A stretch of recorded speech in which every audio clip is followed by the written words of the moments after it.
তুমি প্রেমিকার পিছনে ঘোরো, 15 বছর বয়স তোমার, 20 বছর 22 বছরের বাইক লাগবে তোমার। তোমার বাবা বিয়ে করা সত্ত্বেও সে তার যৌবন কাটাতে পারেনি তার বউয়ের সাথে, মানে তোমার মায়ের সাথে, তোমার জামা কাপড়ের ব্যবস্থার জন্য। তুমি বুঝো যুবক, তোমার বাবার বয়স এখন 40, সে তোমার মার কাছে আসলে আর অনুভূতি নেই, তার শক্তি কমে গেছে। তুমি বুঝবা না যুবক, 15 বছর বয়সে তুমি যত উত্তেজিত, তোমার বাবা 30 বছর বয়সে এরকম ছিল, সে আসতে পারেনি। তুমি পড়বা বলে, তোমার স্কুলের ফি লাগবে বলে, that much he loves you.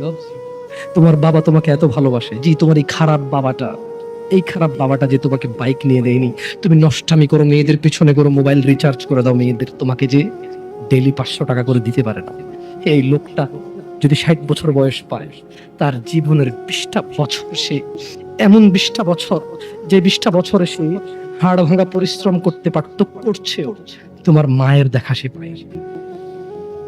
এমন মূল্যবান যৌবন 20টা বছর দিয়েছে, 50 বছর বয়সের দেশে আসছে।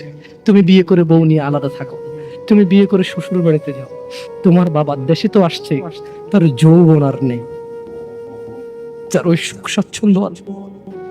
তোমার যৌবন তৈরি করেছে তার যৌবন দিয়ে। এই মুহূর্তে কোটি টাকা দিলে কি সে যৌবন কিনতে পারবে?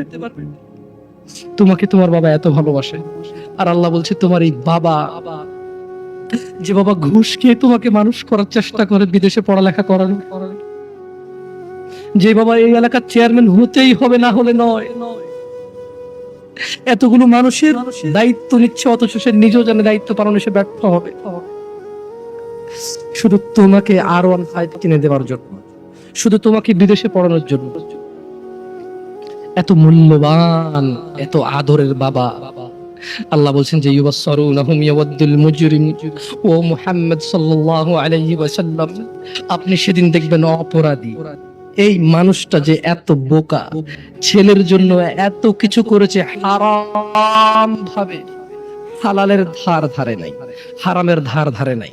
জি, আপনি আপনার ছেলেকে ভালোবাসছেন, শুধুমাত্র অপরাধী হয়ে মৃত্যুবরণ করার কারণে আপনি আল্লাহকে বলেন, ইয়া আল্লাহ, আব্দুল্লাহ রে নাও জাহান্নামে ফেলো, আমাকে ছাড়ো। এই ভালোবাসা ছেলেকে বাসবে? এই ভালোবাসা বাসবে? ইন্না লিল্লাহি ওয়া ইন্না ইলাইহি রাজিউন।